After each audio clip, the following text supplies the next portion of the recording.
माय माऊली नमस्कार. विविध ग्रंथातील एक महान ग्रंथ श्रीमद भागवत कथासार अभिवाचन करत आहे. दशमस्कंद उत्तरार्ध भाग 54 आत्मज्ञानाचे उपदेश. प्रथम श्री वेदव्यासांना नमस्कार करून प्रारंभ करते. ओम नमो भगवते वासुदेवाय. आत्मज्ञानाचे उपदेश. सूत शौनदिकास पुढील कथा सांगू लागले. परीक्षिताला सुख म्हणाले, पुढे एका खग्रास सूर्यग्रहणाच्या पर्वणीला द्वारकेहून सर्व यादव समंत पंचक तीर्थावर गेले असता तेथे भारतवर्षातील अनेक वंशाच्या राजांची त्यांच्याशी भेट झाली. तो सोहळा अपूर्व होता. तीर्थक्षेत्रातच नंदादी गोपींची कृष्ण बलराम वसुदेव इत्यादींची भेट झाली. त्यावेळी वसुदेव देवकीची नंद यशोदीची जी भेट झाली ती तर भावनांचा जो उमाळ आला तो अवर्णनीय होय. गोपींना याच ठिकाणी श्रीकृष्णाने परमश्रेष्ठ भक्तियोगाचे ज्ञान दिले. पांडवांची पत्नी द्रौपदी हिने कृष्णाच्या 8 पटराण्यांना त्याच्या स्वयंवराची माहिती विचारली. प्रत्येकीने लाजत स्वयंवराची विवाहाची माहिती सांगितली. भीमासुराचा वध होऊन 16 शस्त्रस्त्रिया कशा गुप्त झाल्या त्याचे वर्णन रोहिणी नावाच्या कृष्णपत्नीने केले. तीर्थस्थानात त्यावेळी कृष्ण बलरामाचे दर्शन घेण्यासाठी अनेक ऋषी आले. तेव्हा परमात्मा श्रीकृष्णाने अत्यंत महत्त्वाचे धर्मविषयक प्रवचन करून तीर्थस्थानातील पाण्यात स्नान करण्यापेक्षा ऋषीमुनींच्या संगतीचे पुण्य जास्त महत्त्वाचे हे प्रतिपादन केले. जलाने शरीराचे स्नान होते. शरीर हे भौतिक आहे.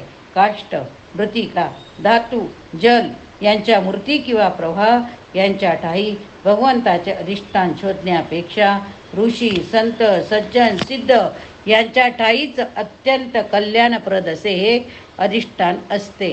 ज्ञानाने सर्व वसुदेवच आहे अशा भावनेने चित्ताचे स्नान घडते. हे स्नान संतच घालतील, कुणी देवदेवता घालू शकणार नाहीत.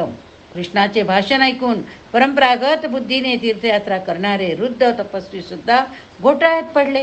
पण कृष्णाचे सांगणे नेमके तत्वशुद्ध खरे होते.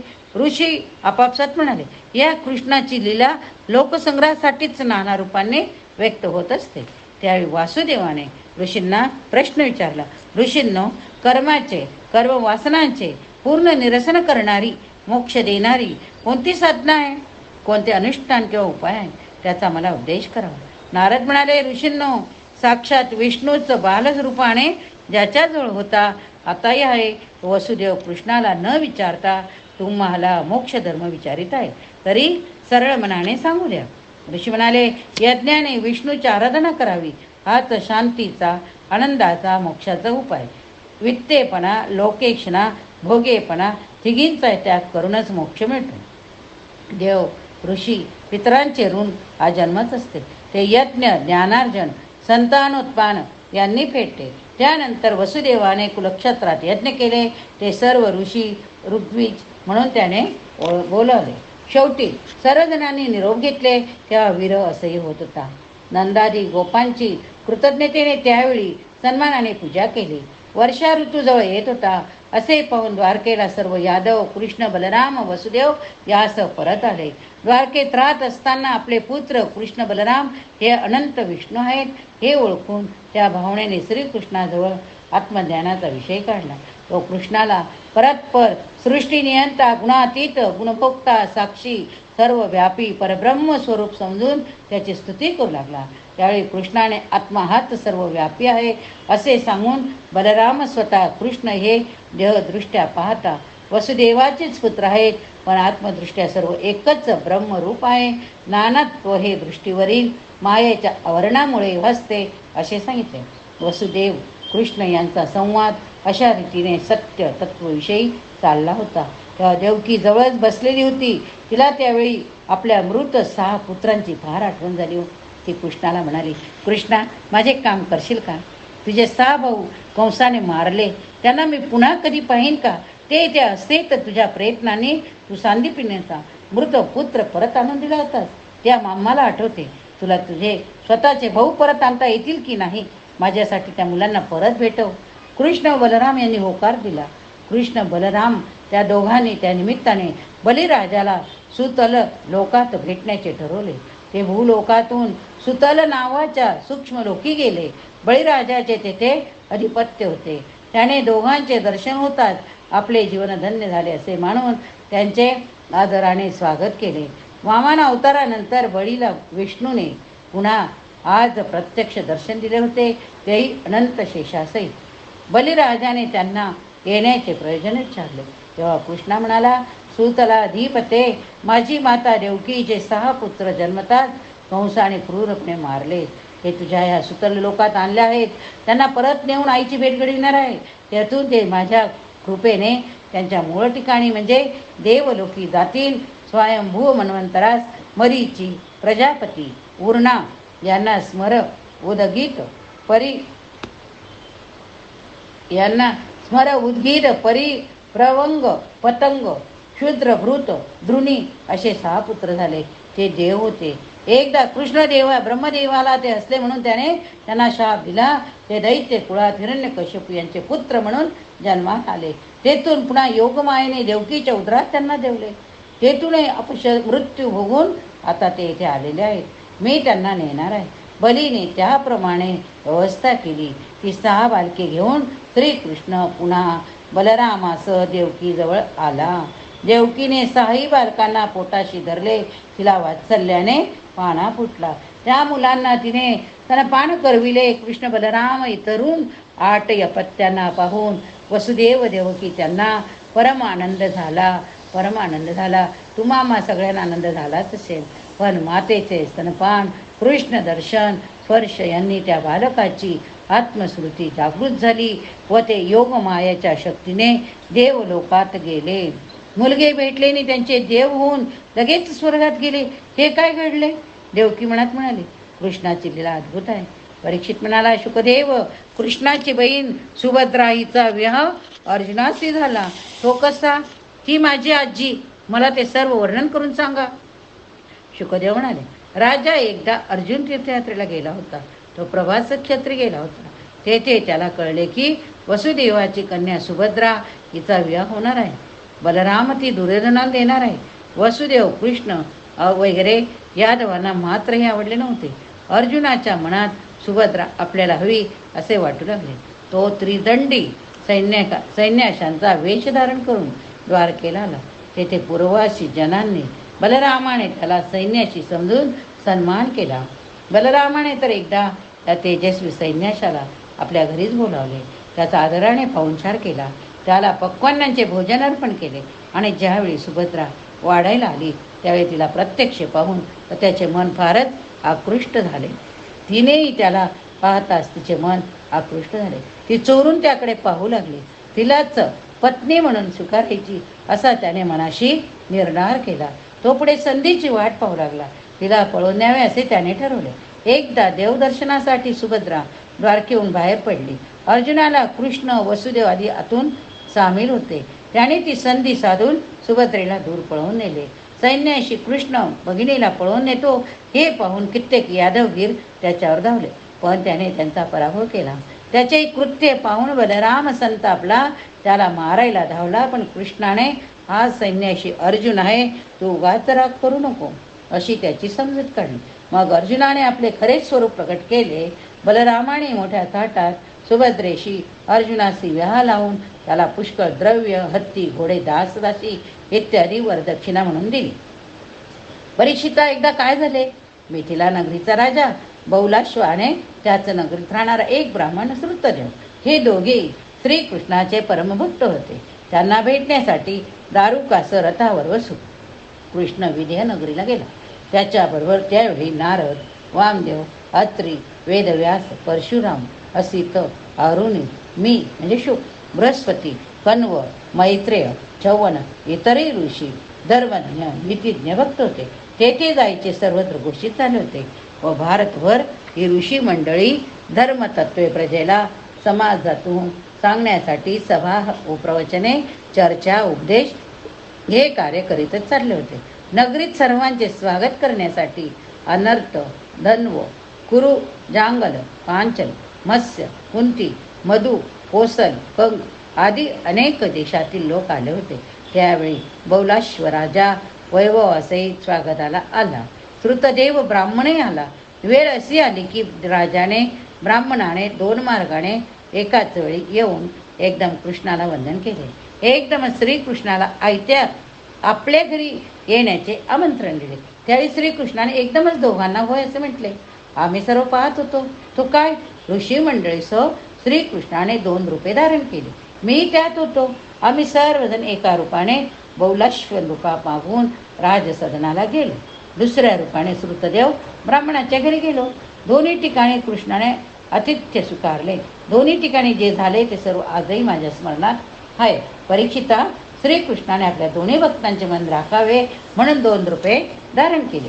त्या दोघांना असे वाटले की कृष्ण व आम्ही सर्व ऋषी त्यांच्याकडे चाललो आहोत.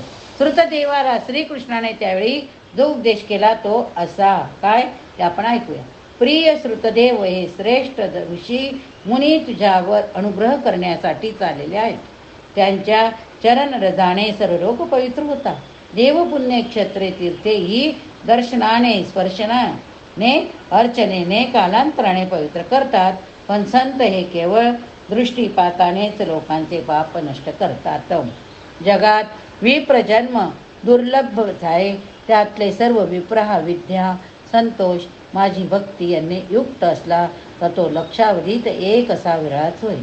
मला माझे चतुर्भुज स्वरूपही ब्राह्मण इतकेच प्रिय नाही. परमेश्वर हा सात्विक विप्रांच्या हृदयात असतो. पण हे न जाणता मूढ बुद्धीचे लोक केवळ मूर्तीच्या ठाई पूज्य बुद्धी ठेवतात. गुणातही दोष काढून धर्मशील सात्विक जगातील आत्मज्ञान रूप ब्राह्मणाचा तिरस्कार करतात. जो साक्षात्काराच्या द्वारा चित्तात असा निश्चय करतो की हे चर अचर जगात त्या संबंधीच्या एकूण एक सर्व भावना कल्पना महत इत्यादी त्याची कारणभूत तत्व ही सर्व आत्मस्वरूप भगवंताचीच रूपे. तोच ब्राह्मण. तेव्हा श्रुतदेवा, अमहर्षीकडून तू माझ्या विश्वात्मक रूपाचे ज्ञान करून घे व त्या दृष्टीने त्यांचे पूजन कर. त्यातच माझी खरी पूजा होईल. एरवी तू किती धन किती पूजा सामग्री खर्च करून माझी पूजा केलीस तरी ती व्यर्थ ठरेल. माझ्या पूजनाचा मार्ग सिद्धांच्या हृदयातूनच जातो. श्रुतदेवाने महात्मे कृष्ण यांना एकरूप समजून त्यांची आराधना केली. बहुलाश्वालाही कृष्णाने असाच उपदेश केला. त्यानंतर दोघांच्याही समाधानासाठी कृष्णासह आम्ही 2 रूपांनी दोघांकडे राहिलो. भक्त श्रेष्ठ बहुलाश्व श्रुतदेव हे भगवंताचे एक रूप झाले. परीक्षिताने त्यानंतर विचारले, शुकदेव, ब्रह्म हे निर्गुण आहे. कार्यकारण भावाच्या पलीकडे, गुणांच्या पलीकडे मन वाणी संकेताने सुद्धा त्यांचा निर्देश करू शकत नाहीत. आणि वेदांच्या विषय गुण जाती क्रिया किंवा रूढी यापर्यंतच आहे.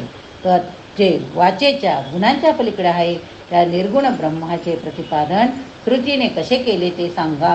सुत म्हणाले, शौनकादी ऋषींनो, परीक्षिताचा हा प्रश्न ऐकून शुकाने बद्रिकाश्रमात पूर्वकाळी नंदन कुमाराने सर्व ऋषींना नारायण ऋषींच्या समोर आत्मस्वरूपाचे अर्थात निर्गुण ब्रह्माचे श्रुतीने केलेले प्रतिपादन पुन्हा सांगितले. शेवटी परीक्षिताला म्हटले, परीक्षिता, भगवंतच या सृष्टीचा संकल्प करता. त्याच्या आधी मध्य अंत यांच्या ठिकाणी तेच असतात. प्रकृती जीव पुरुष आहे त्यांचे तेच स्वामी आहेत. प्रकृतीची निर्मिती करून तेच जीव म्हणून तिच्या ठाई प्रवेश करतात. अगणित देहांची धारणा करून त्यांचे नियंत्रण करतात. स्वप्नातून जागृत झालेला मनुष्य जसा स्वप्नाचे अनुसंधान सहजतेने सोडतो तसाच भगवंताच्या प्राप्तीनंतर जीव हा मायेची बंधने सहजतेने सोडतो. भगवंत चिन्मय विशुद्ध तत्व आहे. त्यांच्या ठिकाणी प्रकृती अथवा माया यांचे रतिमात्र अस्तित्व नाही. श्रीकृष्ण भगवान हेच परम अक्षय स्थान आहे. त्यांचेच निरंतर चिंतन केले पाहिजे. सुत म्हणाले, परीक्षिताला सनंदन कृत वेद सार उपदेश शुकदेवांनी सांगितला. त्याचे सार म्हणजे मायाजनित मोहाने बद्ध न होता जीवाने नित्य अविनाशी आनंदमय आत्मरूपीच स्थिर असावे. परीक्षिताने शुकदेवांना त्यानंतर एक वेगळाच प्रश्न विचारला. तो म्हणाला, शुकदेव, शंकर भगवान सर्वस्वी त्यागी आहेत. ते पूर्ण विरक्त आहे. संसाराच्या पलीकडे असे असूनही जे देव असुर किंवा मनुष्य त्यांची उपासना करता ते मोठे श्रीमंत भोगसंपन्न कसे होता. विष्णू जरी लक्ष्मीचे पती आहे तरी त्यांची भक्ती करणारे दरिद्री असतात. त्यागी देवच भोगी भक्त, ऐश्वर्ययुक्त देव निर्धन भक्त, हे कसे काय? माझ्या मनात ही शंका नेहमी येते, ती आपणच निरसन करावी. शुकर्य म्हणाले, बरोबर प्रश्न विचारलास. राजा शंकर शक्तीसहितच असतात, दुसरे देवही शक्तीसहितच असतात. ते सत्व रज किंवा तम अशा गुणांनी युक्त असतात. ते सर्व गुणाभिमानी देव आहेत. त्यांच्या उपासनेने ऐश्वर मिळते. पण श्रीहरी गुणातीत आहे, त्यांची उपासना केली उपासकही माया गुण यांच्यातून पार पाडतो. कृष्णाने धर्मराजाला याच प्रश्नाचे असे उत्तर दिले होते की, हे युधिष्ठिरा, मी ज्यावर कृपा करतो त्याची धनसंपदा जी मी हरण करतो त्याला त्याचे स्वजन टाकून जातात. त्याने द्रव्य मिळवण्याचा प्रयत्न केला तरी मी तो विफल करतो. मग तो निवृत्तीला वळून संत समागमन करू लागतो. त्यावेळी मी त्याच्यावर हेतुक प्रेम लावतो. हळूहळू माझ्या कृपेने त्याला परम सूक्ष्म सच्चिदानंद ब्रह्माची अनुभूती येऊ लागते. माझी भक्ती आराधना कठीण आहे. अन्य देवदेवता लवकर प्रसन्न होतात, ते भक्तांना साम्राज्य सुद्धा देतात, पण त्यामुळे भक्त उन्मत्त प्रमादी भ्रष्ट होतात. इतकेच काय, ते वरदात्या देवालाच त्रास देतात. परीक्षिता, याविषयी मी वृकासुराची गोष्ट सांगतो ती ऐक. सूत शौनादिकांना कौतुकाने हरिकथा सांगत होते. नैमिषारण्यात मुनिजनांचा मेळावा प्रेमाने ऐकत होता. या ठिकाणी कथा संपली. पुढील भागात आपण आणखी काही कथा बघूया. हरे नमः. ओम नमो भगवते वासुदेवाय. ओम नमो भगवते वासुदेवाय. एवं रूपं सदा कृष्ण सुनार्थ भावये सुधी. देवकी सुतं गोविंद वासुदेव जगत्पते. हरि ओम तत्सत्. हरि ओम तत्सत्. श्रीकृष्णार्पणमस्तु. शुभं भवतु.